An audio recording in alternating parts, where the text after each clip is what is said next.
Hi friends, welcome our channel. நம்ம சேனலில் இன்றைக்கி என்ன வீடியோ பார்க்க போகிறோன்னா, ஒரு துளி எண்ணெய் விடாமல் அதே நேரம் கருகி போகாமல் பாதாம் மைண்ட் வேர்க்கடலை எப்படி வறுக்கலான்னு பார்க்கலாமா.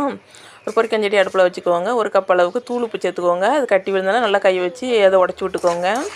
அதை நல்லா வறுத்து விடுங்க. சூடாகிற அளவுக்கு வறுத்து விடுங்க. அந்த டைமில் எடுத்து வச்சுருக்க பாதாம் போட்டுக்கலாம். நான் ஒரு கப் அளவுக்கு பாதாம் சேர்த்துருக்கேன். அதை அப்படி கை விடாமல் கிளறுங்க. உப்பு நல்லா சூடாக பாதாம் சூடேறி நல்லா வெடிக்க ஆரம்பிக்கும்.